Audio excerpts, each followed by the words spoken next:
Sir வணக்கம். வணக்கம். அண்ணா பல்கலைக்கழக பேராசிரியர் நியமன மோசடி தொடர்பாக தொடர்ந்து நம்ம பார்த்துட்டு வரோம். அது மட்டும் இல்லாமல் தற்போது ஆளுங்கட்சியாக இருக்கக்கூடிய திமுக அமைச்சர்கள் பலருடைய கல்லூரியிலும் இதே மோசடி நடந்திருப்பதாக தகவல்கள் வந்த வண்ணம் இருக்கு. அது தொடர்பாக எந்தெந்த அமைச்சர் எந்தெந்த கல்லூரி என்ன மாதிரியான மோசடி நடந்திருக்குன்னு கொஞ்சம் விரிவாக சொல்ல முடியுமா? கல்லூரிகளை பொறுத்த வரைக்கும் பெரும்பாலும் இந்த கல்வி தந்தைகள் எல்லாமே கட்சி சார்ந்து இருக்கிறத பார்க்க முடியுது. இப்போ வேளாண் துறை அமைச்சர் அவருடைய கல்லூரியில் பார்த்தீங்கன்னா எம்ஆர்கே இதில் பார்த்தீங்கன்னா ஒரு ஃபேக்கல்ட்டி, 2 ஃபேக்கல்ட்டி, அதில் ஒரு ஃபேக்கல்ட்டி ஒன்றுக்கும் மேற்பட்ட 2க்கும் மேற்பட்ட கல்லூரிகளில் வேலை செய்கிறாங்க.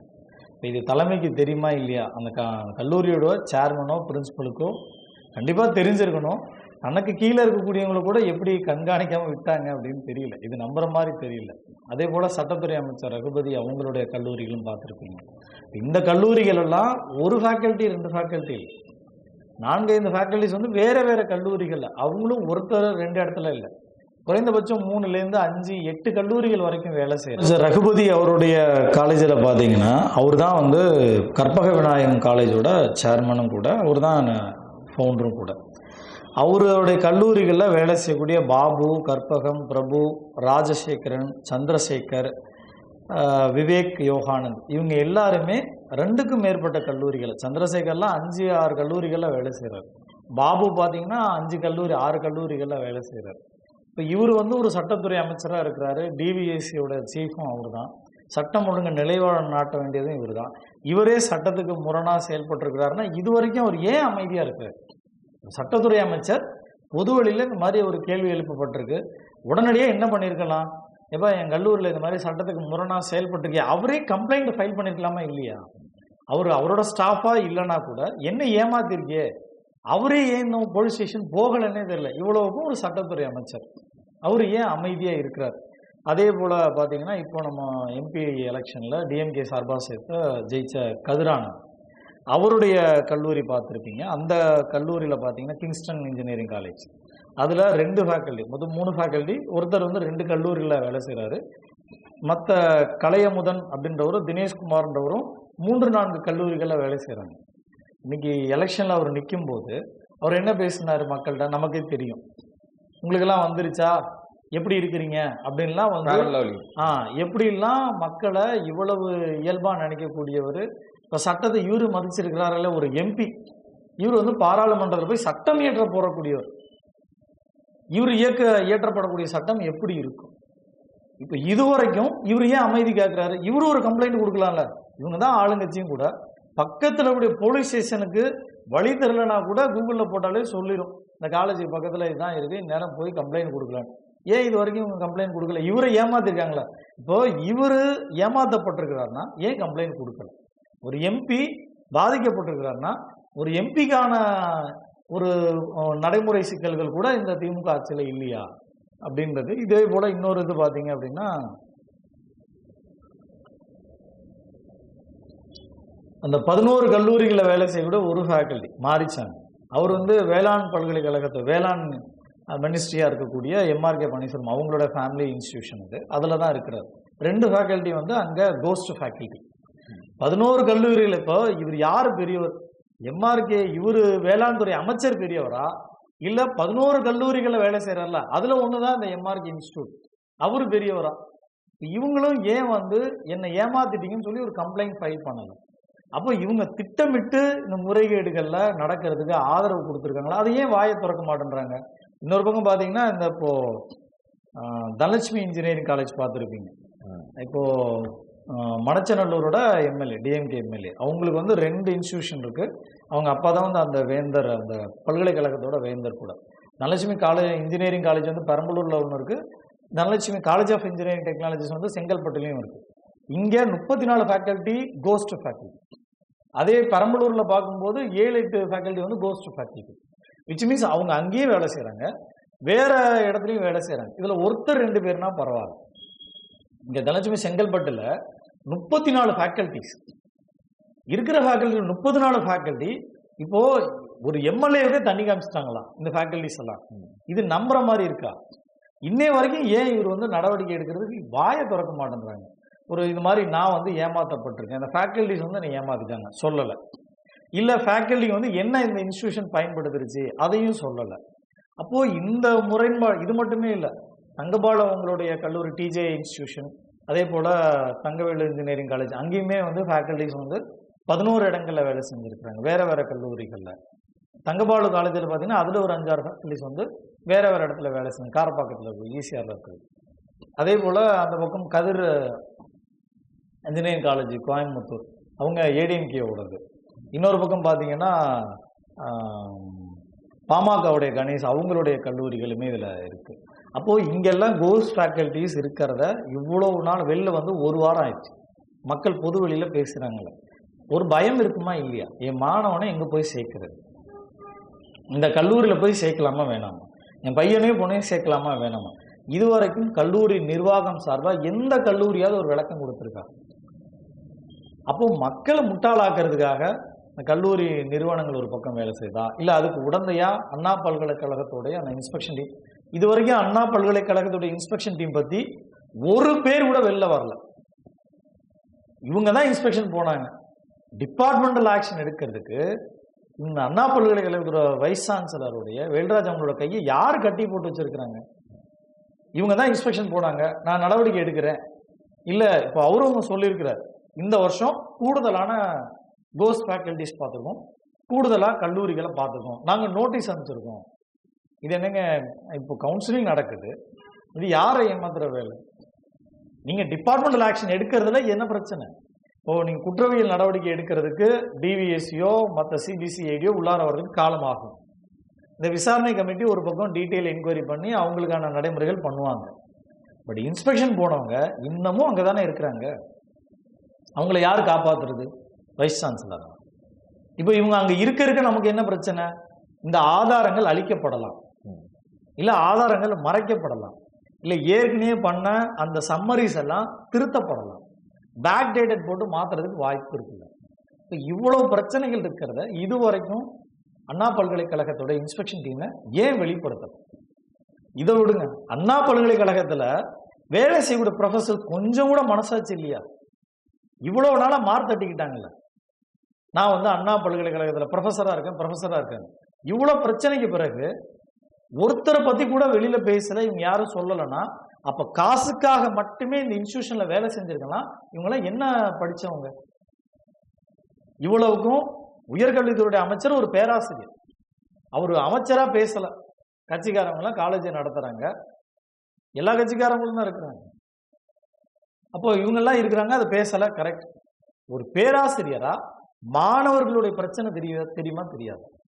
பெற்றோர்கள் எவ்வளோ கஷ்டப்பட்டிருப்பாங்கன்னு தெரியுமா தெரியாது?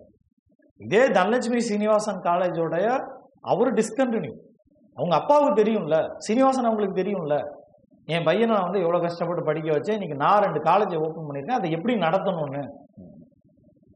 அப்போ இது குறித்து ஏன் வந்து ஒரு நீண்ட அமைதி? கட்சிக்காரங்க கூட ஈவன் கம்யூனிஸ்டில் பாருங்க, டைஃபி, எஸ்எஃப்ஐ எதுக்கும் போராட்டம் பண்ணுறாங்க.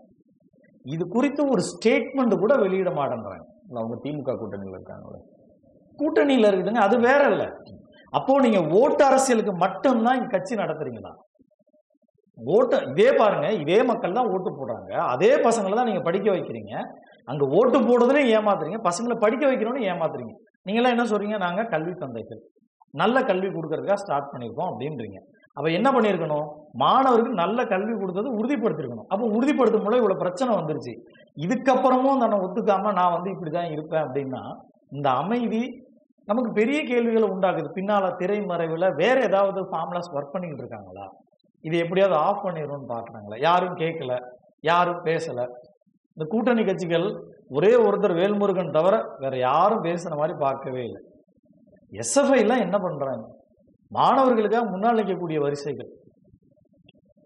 இப்போ இந்த அமைதி வந்து மாணவர்கள்ட்ட இன்னமும் அந்த ஒரு பதட்டமான சூழல் தான் இருக்கு. இந்த இன்ஜினியரிங் கவுன்சிலிங் நடக்குது, இதுக்குள்ள விரைவாக தீர்வு தரணும்.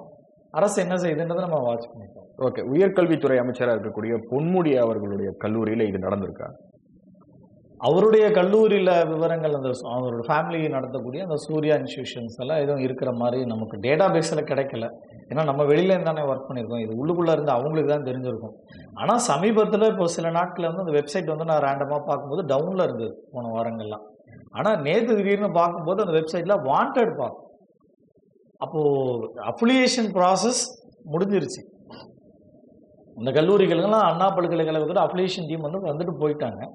அதுக்கு பிறகுதான் இந்த வாண்டட் வந்திருக்கு அப்படின்னா இப்போ அஃபிலியேஷன் டீம் என்ன பண்ணாங்க? இல்லை அப்பையில இருந்து இருக்குன்னா, ஏன்னா பெரும்பாலான கல்லூரிகளில் அந்த வெப்சைட் ஹோம் சைட் போனீங்கன்னா எங்களோட கவுன்சிலிங் கோடு இது, எங்களுக்கு இதுதான் கவுன்சிலிங் நம்பர், நீங்கள் கவுன்சிலிங்கில் ஆட் பண்ணுங்கள், எங்களுக்கு என்னென்ன கோர்ஸ் இருக்குது, என்னென்ன ஃபீஸிபிலிட்டி இருக்குன்னு பார்க்குறேன். ஆனால் இந்த கல்லூரியோடைய நான் பார்த்தது வரைக்கும் இந்த கல்லூரியோட வெப்சைட்டில் மட்டும்தான் வாண்டட் பார்க்குறேன். ஒரு நல்ல விஷயம், எங்களுக்கு அதில் 3 கேடட்டுமே போட்டிருக்காங்க. நம்ம சொன்னோம் இல்லையா, அந்த துணை உதவி பேராசிரியர், அப்புறம் இணை பேராசிரியர், பேராசிரியர், இந்த 3 கேடட்டுக்கும் 10 டிபார்ட்மெண்ட்டுக்கு வேக்கண்ட் போட்டிருக்காங்க. ஒரு டிபார்ட்மெண்ட்டுக்கு ஒருத்தர் எடுக்கிறாங்கன்னா கூட 3 கேடட்லையும் பார்த்தீங்கன்னா 30 ஆச்சு. பொதுவாக ஒரு டிபார்ட்மெண்ட்டில் 60 ஃபேக்கல்ட்டி இருக்குன்னா 1:2:6, அதாவது ஒரு பேராசிரியர், 2 இணை பேராசிரியர், 6 உதவி பேராசிரியர், இது இருந்ததுனா தான் அது கொடுக்க முடியும்னு அந்த ஃபார்முலாஸ் எல்லாம் இருக்குது. அந்த ரேஷியோவில் இருந்தால் தான் அங்கே அப்ரூவலே கிடைக்கும். இப்போ இன்ஸ்பெக்ஷன் போனவங்க இந்த மாதிரி அந்த ரேஷியோவில் இருக்கா இல்லையா இதெல்லாம் பார்த்துருக்கணும். இல்லை அங்கே வேறு ஏதோ காரணத்தை கூட வேறு கல்லூரிக்கு போயிருப்பாங்க. இப்போ டிமாண்ட் வேறு நிறைய ஹெவி ஆயிடுச்சு இல்லையா, இது வெளியானதுக்கப்புறம் அந்தந்த கல்லூரிகளும் அவங்க வேக்கண்ட்டை ஃபில்லப் பண்ணிக்கிட்டு இருக்கலாம். அதனால கூட இவங்களுக்கு கிடைக்காம அப்ரோச் பண்ணியிருக்காங்க, ஒரு நல்ல விஷயம். ஆனால் இது எல்லா கல்லூரிகளையும் இந்த வேக்கண்ட் ஃபில்லப் ஆயிருக்காங்க. இல்லை, உங்களுடைய அறப்போர் இயக்கம் தரவுகளின் படி பார்த்தா கூட நீங்கள் எக்ஸ்போஸ் பண்ணதுக்கு அப்புறம் தான் இந்த வெப்சைட்டே அப்பா இருக்கு. அது இப்போ சமீபத்தில் பார்க்கணும்னா கடந்த இன்ஸ்டிடியூஷன் பார்க்கும்போது எதுவும் வரலை. இப்போ நேற்றுலேருந்து அந்த வாண்டட் இருக்கிறத பார்க்குறேன். எனக்கு மற்ற சைட்டில் விட இதை பார்க்கும்போது கொஞ்சம் யோசனையாக இருந்தது. முதல் முறையாக வந்திருக்கு, பரவாயில்ல, அட்லீஸ்ட் உங்கள் வேக்கண்ட் இது மாதிரி இருக்குது, நாங்கள் ஃபில்லப் பண்ணுறோம். இப்போ அங்கே 30 பேருக்கு வேலை கிடைக்கும்ல, குறைந்தபட்சம் ஒரு 30 பேருக்கு வேலை கிடைக்குங்க. இவங்கெல்லாம் பொருளாதார ரீதியாக இல்லாதவங்களோ இல்லை நடத்த முடியாதவங்களோ கிடையாது. இப்போ இந்த கல்வி தந்தைகள்லாம் என்ன சொல்கிறாங்க, நாங்கள் நல்ல கல்வி கொடுக்க வந்திருக்கோம், இப்போ நல்ல கல்விக்கு நல்ல ஆசிரியர்கள் வேணும், ஒரு ஃபிட்டான ஆசிரியர்ஸ் இருக்கணும். அவங்களுக்கு இப்போ வேக்கண்ட் கிடைக்குதா இல்லையா, இதை தான் நம்ம ஆரம்பத்துலேருந்தே முன்மொழிவோம். ஓகே, ஆளுங்கட்சியாக இருக்கக்கூடிய திமுக தொடர்பான அமைச்சர்கள் கல்லூரியில் இவ்வளோ பெரிய மோசடி நடந்துகிட்டு இருக்கும் போது முதலமைச்சர் இன்னும் மௌனம் காக்குறாரு அப்படின்னா இதனுடைய பின்னணியில என்ன இருக்குன்னு நினைக்கிறீங்க?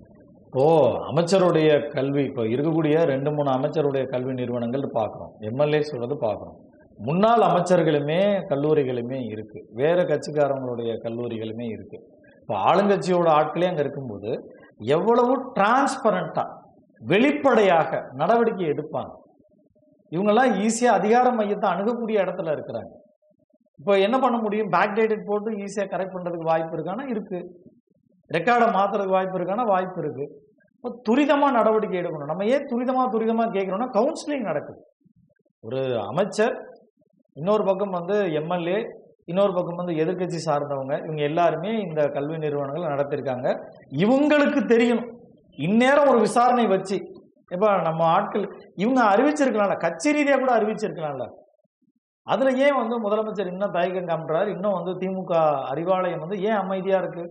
இந்நேரம் அவங்களுக்கு சொல்லியிருக்கலாம்ல, என்னப்பா இதுல உண்மையா பொய்யா நீ சொல்லு, உண்மை இல்லைன்னா உண்மை இல்லைன்னு சொல்லு, பொய்னா பொய்ன்னு சொல்லு, வேக்கண்ட் இருக்குன்னா வேக்கண்ட் இருக்கு எடுத்துட்டேன்னு சொல்லு. ஒரு கட்சி ரீதியாகவும் நடவடிக்கை எடுக்கல, சட்ட ரீதியாகவும் நடவடிக்கை முன்மொழியல. மாணவர்களுக்கான நான் முதல்வன் திட்டம் அறிவிச்சாங்க, இந்த கல்வி நிறுவனங்களை தானே கொண்டு வர போறாங்க. அப்போ அந்த ஏற்கனவே ஸ்கீம்ஸ் எல்லாம் எப்படி நடந்தது, இப்போ இது எப்படி டிரான்ஸ்பரண்டா நடக்கும்? அப்போ பல்வேறு விதமான கேள்விகள் இருக்கு. இன்னொரு பக்கம் என்ன பண்ணியிருக்கலாம், இந்நேரம் முதலமைச்சர் நினைச்சிருந்தாருன்னா எல்லா பல்கலைக்கழகங்களோட சட்டமன்றத்துல பல்கலைக்கழகங்களுக்கான நான் சான்சலர் ஆகிறதுக்கான நிறைய அங்க குரல் கொடுத்தாங்கல்ல, ஆளுநர் கையில இருக்கு, இது மாநிலத்து கையில வரணும்னு சொன்னாங்கல்ல. இப்போ ஒரு பிரச்சனை நடந்திருக்குல்ல, இதுவரைக்கும் அமைதியா இருக்கிறாரு. பல்கலைக்கழகங்களோட எல்லா விவரங்களையும் வெளியிடுங்க, எந்த பிரச்சனையா இருந்தாலும் எந்த துறையா இருந்தாலும் ஒரு ஸ்டேட்மெண்ட் கொடுக்குறாருல. இப்ப இதுவரைக்கும் ஏன் ஒரு ஸ்டேட்மெண்ட் கூட வெளியிடல? 1 நாள் 2 நாளா 10 நாள் ஆச்சு. ஏற்கனவே போன திங்கட்கிழமை மிலிட்ரி கோட்டாவில், ஸ்போர்ட்ஸ் கோட்டாவில், மாற்றுத்திறனாளிகள் கோட்டாவில் ஒரு பக்கம் முடிஞ்சிருச்சு. இப்போ பொது பிரிவினருக்கான கவுன்சிலிங்ஸ் நடந்துகிட்டு இருக்கு. இது முடியறதுக்குள்ளவாவது தரமான கல்வி நிறுவனங்கள் இருக்கிறத உறுதி செய்ய வேண்டிய முதல் பொறுப்பு முதலமைச்சருக்கு தான். மற்ற பல்கலைக்கழகங்கள்ல ஒரு பக்கம் நான் எஜுகேஷன் நேற்று 2-3 பேர் தொடர்பு கொண்டு பிஎட்லையும் எம்எட்லையும் இது போல நடந்திருக்கு. அதே பக்கம் இன்ஜினியரிங்ல சேர்த்த ஒடுக்கப்பட்ட மக்களுக்கு கொடுக்கப்பட்ட கல்வி உதவித்தொகை, இன்ஜினியரிங் சேர்றதுக்கு அரசே பணம் கட்டுது, அந்த பணத்தை அவங்களுக்கு கொடுக்குறாங்க. இவங்க ஏற்கனவே முறைகேடுகளை நடந்ததாகவும் அதுக்கு இசிஎஸ்ல கொடுக்குறோன்னு அதையும் கல்வி நிறுவனங்களை பறிச்சுக்கிறதாகவும் அதில் கூடுதலாக கேட்டாலும் சர்டிஃபிகேட்டே கொடுப்பேன்ற மாதிரியும் நிறைய மாணவர்கள் தொடர்பு கொண்டு அவங்களுடைய மன உளைச்சல்களை வருத்தங்களை தெரியப்படுத்துகிறாங்க. எங்களுக்கு சர்டிஃபிகேட் தரல சார், எங்களுக்கு எக்ஸாம் எழுத விட மாட்டேன்றாங்க.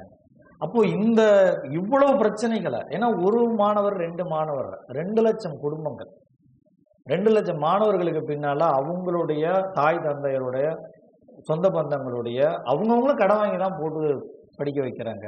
எல்லாரும் மேல்தட்டில் பணம் இருந்து படிக்க வைக்கல.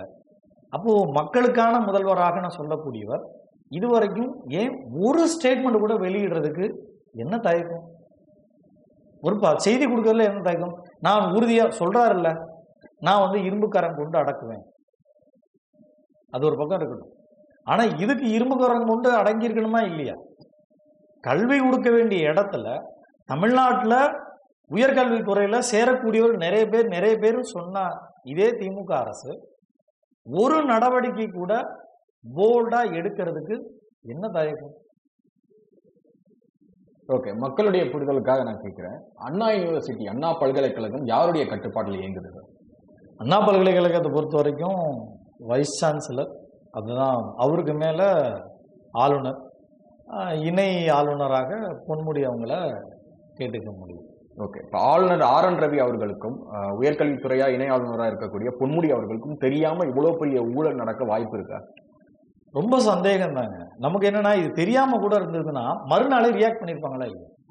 இப்போ எனக்கு ஒரு விஷயம் தெரியல, நீங்க ஒரு தவற சொல்றீங்க, அப்போ நான் என்ன பண்ணுவேன், கொஞ்சம் அனாலிசிஸ் பண்ணிட்டு கொஞ்சம் விசாரிச்சுட்டு ஆமாங்க எனக்கு இந்த விஷயம் தெரியாம போயிருச்சு, அதுதான் தன்னை மேம்படுத்திக்கிறதுக்கான முதல் விஷயம். அப்போ இவ்வளோ நாள் அமைதியா இருக்கிறாருன்னா முன்கூட்டியே, ஏன்னா சூரப்பா அதோடைய வைஸ் சான்சலராக இருக்கும்போது அவங்களே இப்போ போட்டிருக்காருல, நான் இருந்த காலத்துலையும் இது போல முறைகேடுகள் நடந்தது, நான் நடவடிக்கை எடுத்தேன், கோர்ட்டுக்கு போணுச்சு, அபெக்ஸ் கோர்ட் ஆமா நீங்க எடுத்த செயல்பாடு சரின்னு சொன்னுச்சு. அப்போ காலங்காலமாவே இங்க நடந்திருக்கா? தனியார் கல்லூரிகளுக்கான அசோசியேஷன்ஸ் இருக்கு, அந்த அசோசியேஷன்லேருந்து இது வரைக்கும் ஏன் எதுவும் பேசலை? இவங்கெல்லாம் இந்த பக்கம் அழுத்தம் கொடுக்குறாங்களா? இது யாருக்கு தெரியும்? அமைச்சருக்கு தான் தெரியும். அமைச்சர் ஏன் சொல்ல தயங்குறாரு? ஒரு பத்திரிகையாளர் சந்திப்புல கூட இப்போ வைஸ் சான்சலர் அவரோட ரெஸ்பான்சிபிலிட்டிக்கு ஒத்துக்கிட்டாரு. ஆனா அவர் என்ன செஞ்சிருக்கணும், அந்த கமிட்டி மீது, எக்ஸிஸ்டிங் இன்ஸ்பெக்ஷன் கமிட்டி மீது நடவடிக்கை எடுத்துக்கணும். அது அந்த கேம்பஸோட விட்டுங்க. வெளியில இருக்கிறாங்களே மக்களுக்கு இந்த செய்தியை கொண்டு போய் சேர்க்க வேண்டிய பொறுப்பு யாருக்கு இருக்கு? உயர்கல்வித்துறையோட அமைச்சர் தானே. இந்த நாட்டில் நாளைக்கு arts and science, medical college, education, BEd ஆகட்டும், எம்எட் ஆகட்டும், இந்த இன்ஜினியரிங் கல்லூரியாக இருக்கட்டும், மொத்த பொறுப்பு யாருக்கு? ஒரு அமைச்சருக்கு தானே. அந்த அமைச்சர் இதுவரைக்கும் ஏன் பொது வெளியில வாயை திறக்கவே இல்லை? அவருக்கான தனிப்பட்ட பிரச்சனைகள் எவ்வளோ இருக்கலாம், அவருக்கான ஆளுநருடைய இருக்கக்கூடிய உரையாடல்லாம் இருக்கலாம். ஆனா இது மக்களுக்கு யாரும் தெளிவுபடுத்துறது? இந்த விஷயத்தை ஆளுநரை எக்ஸ்போஸ் பண்ணிருக்கலாமே, ஏன் அவரும் பண்ணல? அவருமே இப்போ அறிக்கை கேட்டிருக்கேன்னு இருக்கிறாரு. அறிக்கை கேட்டு அவருடைய நடவடிக்கை தாமதம் ஆகுது. கண்டிப்பா இது ரொம்ப ரொம்ப குறைவு தான். இப்போ அவர் ஆளுநர் எடுத்தவர், இவர் இந்த நிமிஷம் என்ன கேட்டுக்கலாம், கடந்த 3 வருஷத்து டேட்டாவை கொடுங்க, இந்த வருஷத்துக்கு இப்போ நீங்க விசாரிங்க கொடுங்க, அதுக்கு போன வருஷம் நடந்த தவறுகள் இருக்கு இல்லையா, அதுக்கு இப்போ நடவடிக்கை எடுக்கிறதுக்கு என்ன தயக்கம்? ஆளுநர் என்ன பண்ணிருக்கலாம், இப்போ எவ்வளோ கல்லூரி, இப்போ நேற்று கூட ஏதோ ஒரு கல்லூரிக்கு போயிருக்கிறார் மதுரையில், சடனா அங்க இருக்கக்கூடிய ஒரு இன்ஜினியரிங் கல்லூரிக்கு போய், இல்லை அங்க இருக்கக்கூடிய வேற இன்ஸ்டியூஷன் போய், இங்க மாணவர்கள் எவ்வளோ ரேஷியோ இருக்கிறாங்க செக் பண்ணிருக்கலாமா இல்லையா? இன்னமும் நான் அறிக்கை கேட்டிருக்கேன், நடவடிக்கை எடுக்க போறேன் அப்படின்ற மக்களை ஏமாத்துற செயலை தான் இவரும் செய்யறதா தான். ஆளுநருடைய செயலும் மெத்தனமா தான் இருக்கு. ஆமா, இது ரொம்ப ஸ்லோ. ஏன்னா கவுன்சிலிங் நடக்குதுங்க. நமக்கு திரும்ப பிரச்சனை என்னன்னா கவுன்சிலிங். இந்த கவுன்சிலிங் பீரியடை விட்டுட்டீங்கன்னா திரும்ப இவங்களுக்கு ஒரு செக் அண்ட் பேலன்ஸே கிடையாது. திரும்ப எவ்வளவு நாள் கழிச்சு திரும்ப இன்ஸ்பெக்ஷன் போவாங்க, அங்க ஃபேக்கல்ட்டி இருக்காங்களா இல்லையா, ரேண்டம் செக்அப் போறாங்களா இல்லையா, இது எதுவுமே தெரியாது. இப்போ ஏஐசிடி யாரு கேள்வி கேட்கறது? இந்த டேட்டா பேஸ் ஏஐசிடியில் ஃபெச் பண்ணியிருக்கணுமா இல்லையா? இந்த ஃபேக்கல்ட்டி ஐடி ஏஐசிடியில் ஃபெச் பண்ணியிருக்கணுமா இல்லையா? இதை யாரு கேட்கணும்? கவர்னர் கேட்டிருக்க முடியும். கவர்னர் யாருக்கு எழுத முடியும்? அங்க இருக்கக்கூடிய ஒன்றிய அரசுடைய உயர்கல்வித்துறை அமைச்சர் பிரதான் தர்மேந்திர பிரதான் இருக்கிறாரு. அப்போ உனக்கு கீழே தான் ஏஐசிடி இருக்கு. என்ன டேட்டா ஃபெச் பண்ணியிருக்கீங்க நீங்க? தமிழ்நாட்டில் இவ்வளோ இருக்குன்னு அவர் என்ன டேட்டாவை எக்ஸ்போஸ் பண்ணிருக்கலாமா இல்லையா? அவரே இன்னும் நிறைய டேட்டா எடுத்திருக்க முடியும். அப்படி இருக்கக்கூடிய நான் விசாரணை கேட்கிறேன், வரட்டும் பார்க்குறேன் அப்படின்றது திரும்பவும் இவங்க பொது வெளியில அரசியல் சாயம் பூசுறதுக்கோ தனக்கு அரசியல் ரீதியே என்ன பலன் கிடைக்குன்னு பாக்குறாங்களே தவிர மக்களையோ மாணவர்களையோ பெற்றோர்களையோ சிந்திக்கிறதா கொஞ்சம் கூட யோசிக்கலன்றதான் நமக்கு வெளிப்படையா தெரியும். இல்ல நீங்க சொல்லக்கூடிய அந்த கவுன்சிலிங் நேரத்துல இது பூதாகரமா வெடிச்சிட்டா இன்ஜினியரிங்ல சேரக்கூடிய மாணவர்களின் எண்ணிக்கை குறையும் அப்படிங்கறதுனால கூட அமைதி கேட்கலாம் இல்லையா? இல்லைங்க, நீங்க அவங்களுக்கு உறுதிப்படுத்தணும். ஏன் குறையும்? நீங்க அமைதியா இருக்கிறதுனால தான் குறையும். பகிரங்கமா இதுதான் டயர் 1 காலேஜஸ், இதுல எந்த பிரச்சனையும் கிடையாது. ஒரு 10 கல்லூரி டேபிள் பண்ண சொல்லுங்க. ஏன் டேபிள் பண்ணல? டயர் 2 காலேஜஸ் இதுதான், டயர் 3 காலேஜஸ் இதுதான். கவுன்சிலிங் ஏற்கனவே செலக்ஷன்ஸ் போயிட்டு இருக்குங்க. இந்த சமயத்துல அவங்க வெளிப்படுத்தி இருக்கணுமா இல்லையா? இவங்களோட தயக்கம் தான். இப்ப பெற்றோர்கள் என்ன நினைப்பாங்க, அமைச்சர்லேருந்து எந்த பதிலும் வரல, வைஸ் சான்சலர்லேருந்து எந்த பதிலும் வரல, எங்க சேர்றது? அப்ப வேற கல்விக்கு போகலாமா, இல்ல வேற எதுலயாவது சேர்க்கலாம்? ஆர்ட்ஸ் அண்ட் சயின்ஸ் எதுவும் போயிடும். இவங்க அமைதியா இருக்கிறாங்களா? இந்த அமைதியா இருக்கிறதுனாலதான் பசங்களுக்கு இந்த ஒரு இன்செக்யூரிட்டி வரும். படிக்கிறவங்களுக்கு என்ன பிரச்சனை, அதை யோசிச்சு பண்ணி பாருங்க. இது வரைக்கும் ஏன் இவங்க அமைதி காமிக்கிறாங்க? ஒரு அதிகார மையத்துல இருந்துகிட்டு, முடிவெடுக்க வேண்டிய இடத்துல இருந்துகிட்டு, நான் திரும்பவும் காலதாமதம் செய்வதுன்றது ஒரு நீதியை மறுக்கிறதுக்கு சமம். Delayed justice is denied justice. நீங்க கவுன்சிலிங்லாம் முடிஞ்சதுக்கு அப்புறம் உங்களுக்கு விருப்பப்பட்ட கல்லூரிக்கு என்ன சொல்லுவீங்க? இங்க மாணவர்கள்லாம் சேர்ந்துட்டாங்க, எங்களால நடவடிக்கை எடுக்க முடியல, சரி அப்ப அரசு எடுத்து நடத்திடுமா? அதையாவது சொல்லுங்க. அந்த மாணவர்களுக்கு யாரு பொறுப்பு? ஒன்றும் இல்லைங்க. இப்போ அமைச்சர் பொன்முடி அவங்க இருக்கிறாங்க. இது போல 34 ஃபேக்கல்ட்டி இருக்கக்கூடிய ஒரு காலேஜில், கோஸ்ட் ஃபேக்கல்ட்டி ஒரு காலேஜில் இவர் பையனை போய் படிக்க வச்சிருவாரா? கதிரானந்த் இப்போ ஸ்டூடெண்ட்னு வச்சுக்கோங்களேன், போய் படிக்க வச்சிருவாரா? இல்லை கதிரானந்த் அவருடைய பசங்களை அவங்க லண்டன் அமெரிக்கா அங்க படிச்சிருவாங்க. அப்போ இங்க இருக்கிற மக்களுடைய வாழ்க்கையும் படிப்பும் கல்வித்தரமும் சமூக முன்னேற்றமும் உங்களுக்கு இலக்காரமா? இந்த அலட்சிய போக்கு கொடுத்தது காரணம் யாரு? நீங்க எப்பவும் அதிகார மையத்திலே இருந்துருவீங்கன்றது இல்ல. இங்க மக்கள் தானே எஜமானர்கள். நீங்களாம் ஊழியர்கள், அரசு ஊழியர்கள்ன்றதை உங்களுக்கு புரிஞ்சுக்கணும். மக்களுக்கான ஊழியர்கள்ன்றதை ஒவ்வொரு நாளும் அவங்க ஞாபகத்தில் வச்சுக்கணும். என்ன போல நூற்றுக்கணக்கான பேர் இதுக்கு பின்னால ரிசர்ச் பண்ணி ஒர்க் பண்ணி சண்டை போட்டுக்கிட்டு தான் இருக்கிறாங்க. ஆனா எப்படியாவது இதை ஆஃப் பண்ணணும், வெளில தெரியாம விட்டுணும். இன்னைக்கு பிரைம் சேனல்ஸ் எவ்வளவு பேர் இதை பத்தி பேசியிருக்கிறாங்க. ஒரு நியூஸ் ஸ்க்ரோலிங் போட்டிருக்கிறாங்க.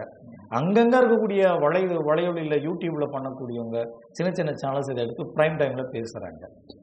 அங்கங்க இருக்கக்கூடிய பிஇ படிச்சுக்கிறவங்க நிறைய காலேஜ் ஸ்டூடெண்ட்ஸ் மெசேஜ் போடுறாங்க, எங்க கல்லூரியில் இந்த ஃபேக்கல்ட்டியே இல்லைங்க. அப்போ இவங்களுக்கு இருக்கக்கூடிய அக்கறை ஒரு அமைச்சருக்கும் முதலமைச்சருக்கும் இல்லைன்னா நம்ம என்ன சொல்றது?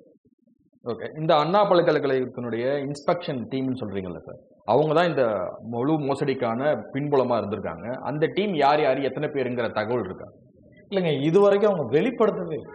ஆர்டிஐ போட்டதுல ஆணையத்துல காத்திருப்புலயே கிடக்கு. அது ஒரு நாள் 2 நாள் பல மாதங்களா காத்திருப்புல கிடக்கு. முதல்ல இந்த இன்ஸ்பெக்ஷன் டேட் வாங்குறதுக்கே போராடி தான் வாங்கணும். அதுக்கு ஒரு ஆர்டிஐ போட்டெல்லாம் கிடைக்கல. ஒரு ஆர்டிஐ போட்டு கிடைக்காம திரும்ப அது ஆணையத்துக்கு போய் திரும்ப வேற ஒரு ஆர்டிஐ போட்டு வேற ஒரு இதில் தான் எடுக்க முடியுதுன்னு வச்சுக்கோங்களேன். அப்படி இன்ஸ்பெக்ஷன் டேட்டு மட்டும் தான் கிடைச்சது. காலேஜ் வைஸ் டேட்டுக்கே நம்ம போராட வேண்டியது இருந்தது. அது இப்போ ஆணையத்தில் போய் ஆணையம் அவங்க கூப்பிட்டு அவங்களுக்கு கொடுத்து தான் கொடுக்க முடியும். ஆனால் இன்னைக்கு வைஸ் சான்சலருக்கு தெரியும் ஏன் இவங்க ஹைலி கொல்லியூடா இருக்க வாய்ப்புனா இவங்களுக்கு மட்டும்தான் அங்கே என்ன நடந்துச்சுன்னே தெரியும். இன்ஸ்பெக்ஷன் போனும்போது ஆட்களை மாற்றி காமிச்சாங்களா, ஃபேக்கல்ட்டியை மாற்றி காமிச்சாங்களா, இல்லை உண்மையாவே இவங்க போனாங்களா இன்ஸ்பெக்ஷனுக்கு? நாம கால் உண்மையா போயிருந்தாதான் என்ன எல்லா டேட்டா வெளியே, அதுதான் சந்தேகம். நம்ம அரப்பூரோட நம்பர் கால் பண்ணி ஒரு காலேஜ்ல இருந்து ஒரு ஸ்டாஃப் சொல்றாரு, சார் எங்க காலேஜுக்கெல்லாம் வரவே இல்லை சார், அவங்க வந்து ஆன்லைன்ல நீங்க காமிங்கன்னு சொன்னாங்க, வீடியோ கால் ஆன்லைன்ல காமிங்கன்னு சொன்னாங்க, அவங்க வேற எங்கேயும் வரவே இல்லைங்க அப்படின்னு ஒரு காலேஜுக்காரர் போன் பண்ணி பேசுறாரு. அந்த மாதிரி நிறைய பேர் நிறைய தகவல்கள் சொல்றாங்கன்னு வச்சுக்கோங்களேன். நமக்கு இது எதுவுமே நம்ம இப்ப எதுவுமே உறுதிப்படுத்த முடியல. இந்த இன்ஸ்பெக்ஷன் ஆன்லைன்ல வாய்ப்பே கிடையாது இல்லையா? வாய்ப்பே இல்லை. ஏன்னா ஆஃப்டர் கோவிட் காலகட்டத்துல ஸ்டூடெண்ட்ஸுமே கம்மி, இது ஆன்லைன்ல கிளாஸ் 2-3 வருஷம் ஆச்சு. இது இவங்க அது காரணம் சொல்லலாம். ஆனா இது பிசிக்கல் இன்ஸ்பெக்ஷன் போன டேட்டாவை தான் நம்ம கேட்கிறோம். 23-24 பிசிக்கல் இன்ஸ்பெக்ஷன் போன டேட்டா. அந்த சம்மரி சீட்டை கூட வெளியிடல. அந்த சம்மரியில என்ன இருக்கும்? சீரியல் நம்பர் 28, ரெக்கார்ட் நம்பர் 28ல ஃபேக்கல்ட்டிக்கான டேட்டா செக் பண்ணது இருக்கும். 29ல என்ன இருக்கும்? லேபோட செக்அப் பண்ணது டீட்டெயில்ஸ் இருக்கும். அந்த ரேஷியோ செக் பண்ணது 1:2:6, 1:20. இந்த ரேஷியோஸ்ல நம்ம இன்னும் அதுக்குள்ள கூட போகல. ஒரு மாணவர்களுக்கு எவ்வளவு பேர் இருக்கணும்னு கூட நம்ம இன்னும் பார்க்கல. இப்போ இவ்வளவு பெரிய பள்ளங்கள் அங்கே இருக்கு, நிறைய டேட்டாஸ் வெளில வரலன்றது நமக்கு ஒரு ஆதங்கம். நமக்கு திரும்ப திரும்ப ஏன் இதை திரும்ப பேசுகிறோன்னா, மாணவர்கள் அங்கே படிக்கிற மாணவர்கள் தான் நாளைக்கு ஐடி முடிச்சுட்டோ, மெக்கானிக்கல் முடிச்சுட்டோ, சிவில் முடிச்சுட்டோ வெளியில் வர்றாங்க. அவங்களுக்கு ஒரு இன்செக்யூரிட்டி ஃபீல் கொடுத்துடக்கூடாது. நிறைய மாணவர்கள் பேசும்போது ஒரு மாணவர் சொல்கிறார், சார் நான் வந்து லாஸ்ட் இயர் ஐ கம்ப்ளீட்டட், நான் வந்து வெளில வரும்போது ஒரு இன்செக்யூர் ஃபீல்டில் தான் வந்தேன். வேலையே கிடைக்காம போராடி 6 மாதத்துக்கு பிறகு நான் கோர்ஸ் போய் சேர்ந்துட்டு இன்றைக்கி பெங்களூரில் ஜாயின் பண்ணியிருக்கேன் சார். இன்றைக்குமே வந்து நான் லோயர் லெவல்லேருந்து திரும்ப மேலே போக வேண்டிய ஒரு பெரிய நெருக்குதலில் இருக்கேன். இதுக்கு நான் வீட்டில் படித்து முடிக்கிறதுக்கே அப்பா அம்மா ரொம்ப கஷ்டப்பட்டு தான் எனக்கு பைசா கொடுத்தாங்க. இப்போ அந்த கல்விக்கடன், நான் இன்ஜினியரிங் சேர்ந்ததுக்கு எனக்கு கல்விக்கடன் இருக்குல்ல, இதை கட்டுறதுக்கு நான் ஒரு பக்கம் போராட வேண்டியது இருக்குது. இன்னொரு பக்கம் கோர்ஸுக்கு அங்கே என்ன சொல்லி கொடுக்க வேண்டியது இருந்ததோ அதையே வந்து நான் வெளியில் கற்றுக்கிட்டு தான் இப்போ போகிறேன் சார். இப்போ நான் 2 கடனையும் அடைக்க வேண்டிய சூழலில் இருக்கேன். இதை நான் எப்படி என் அப்பா அம்மா புரிய வைப்பேன்? அட்லீஸ்ட் நீங்களாம் இதை வந்து பேசுனீங்க அப்படின்னு நிறைய வாழ்த்து சொல்லக்கூடியவங்கள பார்க்குறேன். இது 1, 2 தான் நான் சொல்கிறேன். அப்போது எவ்வளோ மாணவர்களுடைய எதிர்காலத்தை இந்த கேள்விக்குறி ஆக்கியிருக்காங்க. பல கோடி ரூபா இங்கே கைமாறி இருக்கா? கைமாறினதுனால இன்னும் அமைதியாக இருக்கிறாங்க. பல ஆயிரம் கோடி. இந்த இன்ஸ்பெக்ஷன் டீம் அதனால தான் அமைதியாக இருக்கிறாங்களா? அப்போ இந்த உண்மையாகவே நம்ம அந்த செய்திகளை பார்க்கும்போது சில பேர் கண்டிப்பாக காண்டாயிருப்பாங்க. ஏன் காண்டாயிருப்பாங்கன்னா, போலி கல்வி தந்தை. கல்வி தந்தைன்ற போலி பட்டத்தில் இருக்கக்கூடியவங்க நான் கல்வி கொளிக்கிறது பதிலாக அங்கே பணம் கொளிக்கிற மிஷின். பெற்றோர்களா இந்த ஒரு படத்தில் கூட காமிப்பாங்களே, பேரண்ட்ஸ் அவங்க தோற்றத்தை பார்த்தா இவங்கள்ட்ட எவ்வளோ வாங்க முடியும், மாணவர்களை பார்த்தா அவங்கள்ட்ட எவ்வளோ வாங்க முடியும்னு அந்த மாதிரி பார்வையிலேயே பார்க்குறாங்களோ என்னமோ. பெற்றோர்களையும் மாணவர்களையும் இத்தனை ஆயிரம் இவங்கள்ட்ட வாங்க முடியும். இவங்க என்ன பண்ணுவாங்க, கடைசி கடன் இதை பிச்சையாக போடுவாங்க. நான் ஒரு 1000 குறைக்கிறேன், 2000 குறைக்கிறேன், 3000 குறைக்கிறேன். அப்புறம் என்னத்துக்கு நீங்களாம் கல்வி தந்தைக்கு? அதுக்கு வேற ஏதாவது பிஸ்னஸ் பண்ணிட்டு போயிடலாம். அதுக்கு எவ்வளோ பிஸ்னஸ் இருக்கு. பணம் வாங்குற மிஷினா நீங்க பாக்குறீங்கன்னா எவ்வளோ இருக்கு. ஆனால் எவ்வளோ நல்ல கல்லூரிகள் தங்களுடைய ஸ்டாண்டர்டை நிலைநிறுத்தி நல்ல மாணவர்களை இன்னைக்கு அவங்களுக்கு இது காண்டியா இருக்க மாட்டாங்க, நெஞ்ச நிமித்தி நிற்பாங்க. பா நான் என்கிட்ட படித்த மாணவன் நீங்கள் யாரை வேணாலும் கூப்பிட்டு கேளுங்க சார், ஸ்டாண்டர்டாக பதில் சொல்லுவாங்க. நாங்கள் அன்காம்ப்ரமைஸ்டாக கல்வியை கொடுத்து அனுப்பிச்சிடுவோம். இது எத்தனை முதுகெலும்புள்ள கல்வியாளர்களால் சொல்ல முடியும்? இந்த கேள்வி அவங்கள்ட்டே விட்டுரும். அந்த போலி கல்வி தந்தைகள் அவங்களே அவங்க முதுகெலும்பு திருப்பி பார்த்துக்கிட்டோம். முதுகெலும்பு வளைஞ்சிருக்கா நிமிந்திருக்கா? என்னிட்ட படித்த மாணவர்கள் நாளைக்கு எந்த போய் வேலைக்கு போனாலும் என்னால் படித்ததை சொல்ல முடியும், வேற எதுவும் சொல்லித்தர வேணாங்க. நீங்கள் என்ன உங்கள் இன்ஸ்டியூஷனை சொல்லி கொடுத்துருக்கீங்க, அது குறித்தான குறைந்தபட்ச நாலேஜை நீங்கள் கொடுத்து விட்டுருக்கீங்களா? இது பேராசிரியர்கள் மட்டுமே ஏன் இந்த வரைக்கும் அமைதியாக இருக்கிறாங்க? அவங்களுக்கு தெரியும்ல, அண்ணா யூனிவர்சிட்டியில் இந்த நிமிஷம் வரைக்கும் வேலை செய்யக்கூடிய பேராசிரியர்கள் உறுத்தலையா? ஒரு 20 டைரக்டர்ஸ் இருக்கிறாங்க, ஒருத்தர் கூட உறுத்தலையா? இவ்வளோ நாளாக நடந்துச்சு, இவ்வளோ நாளாக நடந்துச்சு, இப்போதான் நடந்துச்சு இல்லை, வெளில வந்து பேசுங்க, மாணவர்களை காப்பாத்துங்க. அப்போ நீங்களும் அதுக்கு உடந்தையா இருக்கிறீங்களா? இப்போ இதுக்கு அமைதியா இருக்கக்கூடியது எல்லாமே இந்த நான் இதுக்கு வந்து சார்பற்று இருக்கிறேன், இதுல எந்த பக்கமும் போகிறதுன்னு எனக்கு தெரியல அப்படின்னு சொல்றதெல்லாம் மழுப்பலான பதில். அதிகார மையத்தில் இருக்கவங்களே அமைதியா இருக்கிறாங்கன்னா இப்போதெல்லாம் யாரு? கல்லூரி நிர்வாகிகளுக்கு, அந்த போலி கல்வி தந்தைகளுக்கு ஆதரவா இருக்கிற ஒரு நிலைப்பாடை தான் பார்க்கும்.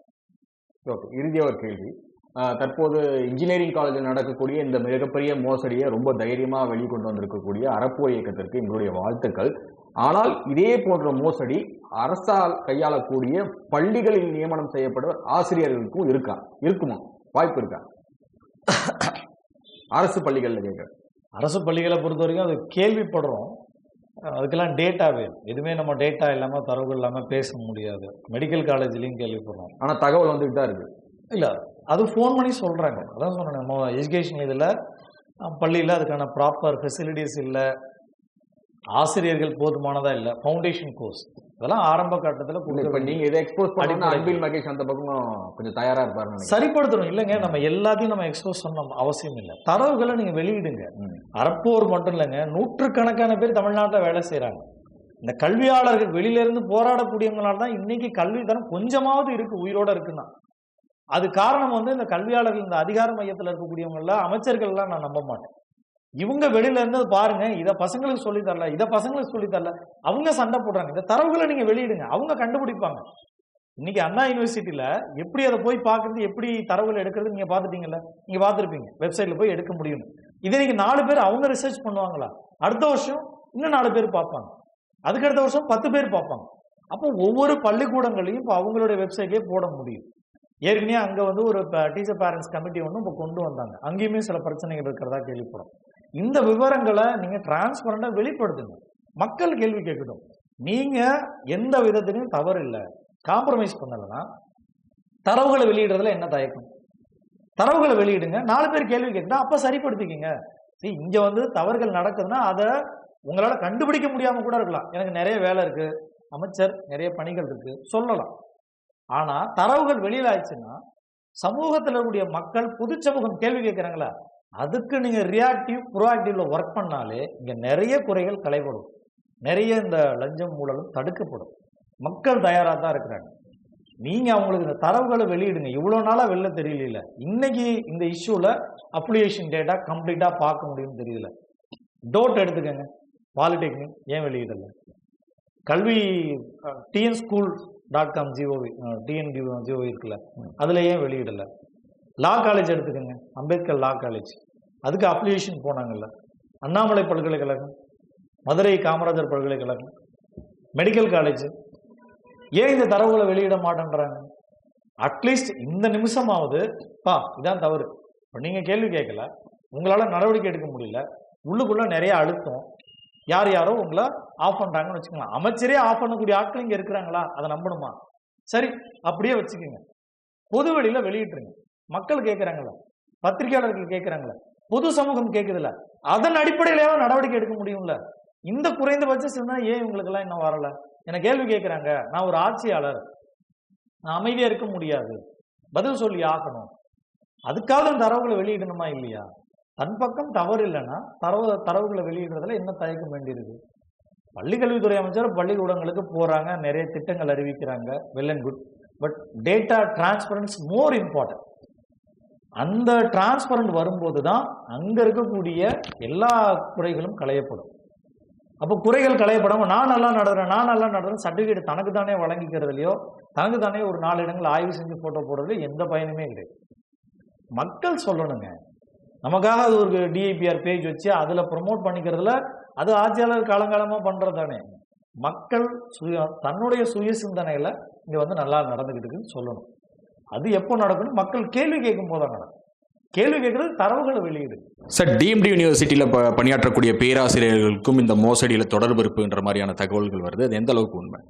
நீங்க சந்தேகப்படுறது உண்மையா இருக்கிறதுக்கு நிறைய வாய்ப்பு இருக்கு. காரணம் என்னன்னா, இப்போ டீம்டு பல்கலைக்கழகத்துடைய அங்களுடைய ஃபேக்கல்ட்டி எந்த விவரங்களும் வெளியிலே கிடையாது. அவங்க இந்த அண்ணா பல்கலைக்கழகத்தோட ஒரு ஃபேக்கல்ட்டி மெம்பராக இருந்தால் கூட, ப்ரொஃபஸராக இருந்தால் கூட, பிரின்சிபலாக இருந்தால் கூட வெளியிலே தெரியாது. தமிழ்நாடு அரசு தான் சட்டமன்றத்தில் தீர்மானம் போட்டு டீம்டு யூனிவர்சிட்டிக்கு ஜிஓஸ் கொடுக்குறாங்க.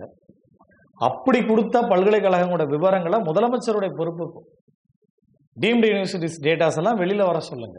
டீம்டு யூனிவர்சிட்டி ஃபேக்கல்டிஸ் விவரங்களை அவங்க வெப்சைட்ல வெளியிட சொல்லுங்க. இப்போ கிராஸ் ஓவர் செக் பண்ணுங்க. இது முதலமைச்சருக்கு பொறுப்பு இருக்கு, உயர்கல்வித்துறை அமைச்சருக்கும் பொறுப்பு இருக்கு. இன்னமும் வந்து அண்ணா பல்கலைக்கழகம் மட்டுமே பேசிக்கிட்டு இருக்கிறது வந்து டீம்டு யூனிவர்சிட்டிகளுக்கான ஃபேவர்ஸா இருக்கிறதா பார்க்கும். அங்கேயும் என்ன டேட்டா இருக்கு அது நம்ம போய் பார்க்க முடியாது. அவங்க வெப்சைட்ல நிறைய விவரங்கள் இல்லை. அது கேட்க வேண்டியது யாரு? அரசு தான் கேட்கணும். அங்க இருந்த மக்கள் இங்க இருக்கிறாங்களா, ஸ்டூடெண்ட் அங்க இருக்கக்கூடியவங்களை இங்க கணக்கு காமிக்கிறாங்களா, அங்க வேற என்ன குறைகள் நடந்திருக்கு, என்ன விதமான முறைகேடுகள் நடந்திருக்கு, இதை விசாரிக்க வேண்டிய இடத்துல இருக்கக்கூடியவங்க தான் உயர்கல்வித்துறை அமைச்சரும் முதலமைச்சரும்.